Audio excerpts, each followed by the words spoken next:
Bonjour à toutes et tous, j'espère que vous allez bien. Aujourd'hui, c'est notre capsule famille et comme je vous l'avais annoncé la semaine dernière, nous voulions parler ensemble du pardon.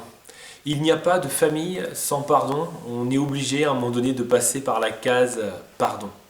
Et pour commencer, j'aimerais juste vous montrer ce qu'on trouve dans le mot pardon lui-même. On voit que le pardon doit faire partie de notre ADN. Et toute famille qui veut survivre, parce qu'il est même question de survie, le pardon doit être ancré dans son ADN. Ça doit faire partie de l'ADN de la famille.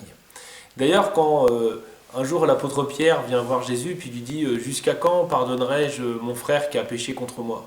Sera-ce jusqu'à 7 fois? On trouve ça dans Matthieu chapitre 18 au verset 21. Et Jésus lui dit, je te dis pas jusqu'à 7 fois, mais jusqu'à 70 fois 7 fois. En gros, oublie d'essayer de mesurer ton pardon, oublie d'essayer de mesurer la quantité de fois que tu dois pardonner, mais sois le pardon, vis le pardon, que ça soit dans ton ADN, que ça soit chevillé au corps, ne te pose même plus de questions, ça doit faire partie de ton ADN. Et d'ailleurs, avant d'aller plus loin dans cette capsule, j'aimerais juste vous inviter à lire ce chapitre de Matthieu 18, consacré au pardon. Il y a des enseignements extraordinaires à tirer et on en parlera tout à l'heure dans le cours de ce que j'ai à cœur de vous dire. Dans un premier temps, j'aimerais vous dire ce que n'est pas le pardon. On se fait parfois des montagnes du pardon, on pense que c'est quelque chose d'assez miraculeux, d'ailleurs ça doit l'être. On s'imagine que c'est extrêmement difficile, parfois ça l'est, parfois ça ne l'est pas. Et parfois on vit le pardon, ou on a des visions du pardon qui ne sont pas exactement ce que c'est que le pardon. Donc dans un premier temps, on va voir ce que n'est pas le pardon. Premièrement, le pardon, ça n'est pas ignorer. Pardonner, ça ne veut pas dire ignorer. Quand quelqu'un vous a blessé, c'est pas le pardonner que de se dire je vais faire comme si ça n'avait jamais existé. Non, ça c'est pas pardonner. Pardonner, c'est un acte volontaire, c'est un acte aussi où on a bien conscience de ce qui s'est passé, on ne vit pas dans le déni. La deuxième chose, c'est que le pardon ne veut pas dire guérison. Je ne dis pas que le pardon ne va pas permettre la guérison, le pardon va permettre la guérison, on le verra après. Mais c'est pas parce que je pardonne tout de suite qu'à l'instant même je vais être guéri. Et souvent on fait l'erreur, on se dit mais j'ai pardonné et je comprends pas, ça me fait toujours mal ce que la personne m'a fait. C'est différent, c'est deux choses différentes. On peut pardonner sans être tout de suite guéri, la guérison vient après. On pourrait comparer ça à une image toute simple. Pardonner, c'est peut-être prendre le traitement, c'est prendre l'antibiotique qui va nous amener à la guérison, mais l'antibiotique ne va pas agir tout de suite, il va falloir le prendre pendant 7 jours, ou parfois c'est 15 jours. Donc il y a un délai entre l'acte médical, donc pardonner, et les effets de cet acte, c'est-à-dire la guérison de la personne, et notre propre guérison. La troisième chose, c'est que pardonner, ou le pardon, ça n'est pas une option. Il y a beaucoup de gens qui se disent, qui réfléchissent en se disant, est-ce que je vais vraiment le pardonner, lui ou elle, est-ce que je vais vraiment la pardonner?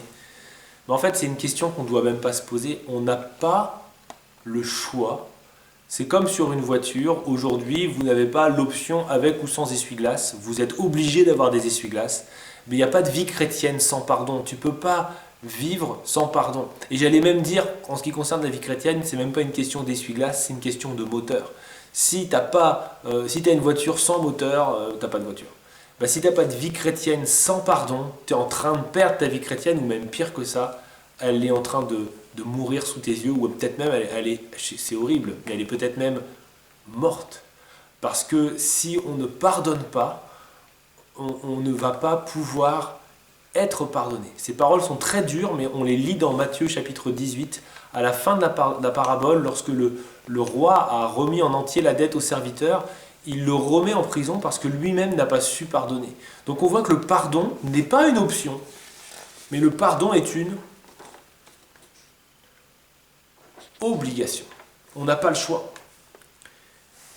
Et là, c'est difficile, parce que pardonner des broutilles, c'est facile, mais pardonner lorsqu'on vous a réellement blessé, humainement, ça semble impossible. Et on se dit, mais Dieu est inhumain. Dieu ne nous comprend pas, Dieu ne mesure pas la douleur qu'on a eue, Dieu ne mesure pas, Dieu nous fixe des objectifs beaucoup trop hauts. Pourtant, Dieu nous demande de pardonner, nous ordonne même de pardonner, c'est une obligation. Et ça peut nous paraître impossible, et comme je viens de le dire, à vue humaine, sur certains cas, c'est impossible. Mais comme on l'a déjà vu la fois dernière, à Dieu, rien n'est impossible. C'est-à-dire que si on essaie de pardonner par nos propres forces, on ne va pas y arriver. Mais si on implore le pardon, la force de Dieu pour qu'il nous donne de pardonner, là, ça devient possible.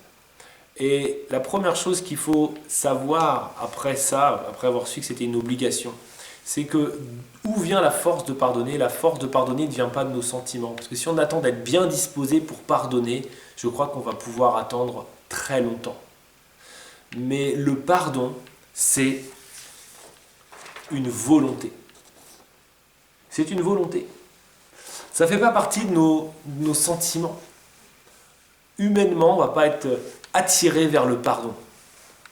On va plutôt être attiré vers la vengeance si on laisse parler, notre nature ou notre vieille nature. Mais lorsqu'on pardonne, on doit faire appel à sa volonté. On peut même prier de cette façon-là en disant, voilà Seigneur, je ne veux pas pardonner, mais toi tu veux que je pardonne, alors je soumets ma volonté, je veux maintenant pardonner parce que je veux me soumettre à ta volonté, je veux t'obéir. Et lorsqu'on fait cette démarche volontaire, là on rentre dans un processus. Vous le voyez bien écrit, processus. Et ce processus va nous amener sur un chemin au bout du compte, au bout duquel il y aura, j'ai trouvé deux choses, il y en aura certainement beaucoup plus de choses, mais deux choses principales. Au bout de ce chemin, ou dans le courant de ce chemin, dans le courant de ce processus, le pardon va amener la guérison. Le pardon va amener la guérison. Mais le pardon va aussi amener la liberté. Bien sûr, la liberté de la personne à qui on a pardonné. Parce que quand quelqu'un nous a fait du mal, lorsqu'on lui pardonne, c'est comme si on l'a libéré. Et quand quelqu'un nous a fait du mal et qu'on la pardonne, qu'on pardonne cette personne, c'est aussi comme si nous, on se libérait aussi nous-mêmes d'une amertume, d'un fardeau. Et en fait, c'est un jeu à somme positive. Lorsque je te pardonne, je me libère et je te libère.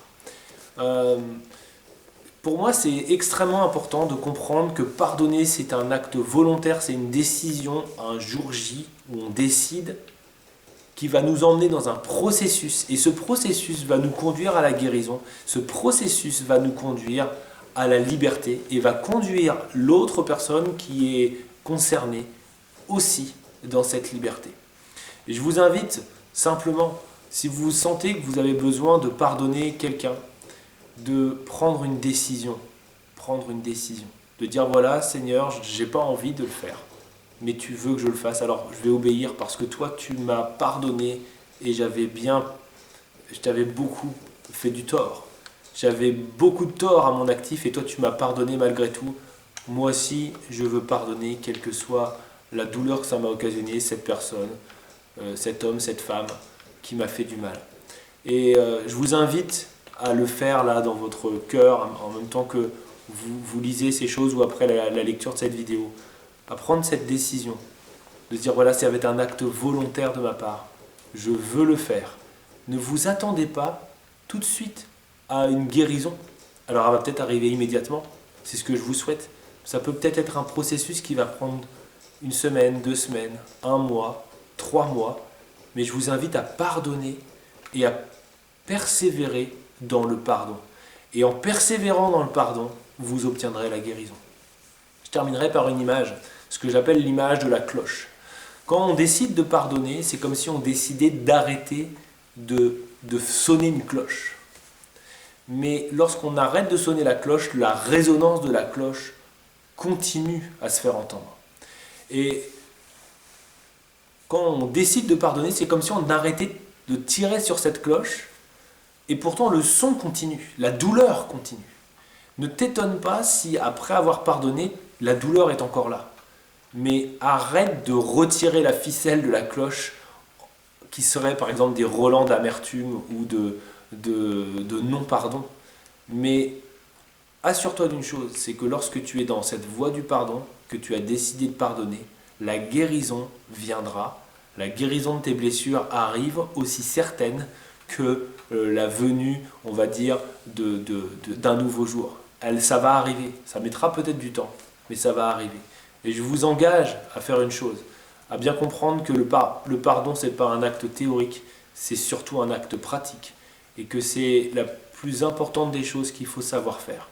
Parce que c'est ce que Jésus a su faire pour nous et ce que nous, on doit être capable de faire en retour. Pour terminer, je dirais voilà, il n'y a pas de famille sans pardon, il n'y a pas de famille qui va tenir dans le temps si on n'arrive pas à se pardonner les uns les autres, si on n'arrive pas, parents, à pardonner nos enfants, enfants à pardonner nos parents, et surtout, mari à pardonner nos épouses et épouses à pardonner nos maris. On en a absolument besoin, c'est une nécessité, ça doit faire partie de notre ADN, comme je vous montrais en tout début de vidéo. Le pardon doit faire partie de notre ADN. Et c'est vraiment quelque chose à vivre et pas quelque chose de théorique. Alors je vous invite à vraiment le vivre. Et puis pour terminer, j'aimerais déjà vous donner la perspective de la semaine prochaine. La semaine prochaine, nous verrons un point très important, les épreuves dans la famille. Traverser les épreuves et qu'est-ce que les épreuves vont produire. Et on va s'intéresser à ce point sur que produisent les épreuves dans la vie chrétienne. Voilà, je vous dis à très bientôt les amis, soyez bénis et on pense beaucoup à vous, on vous embrasse, bye bye, ciao.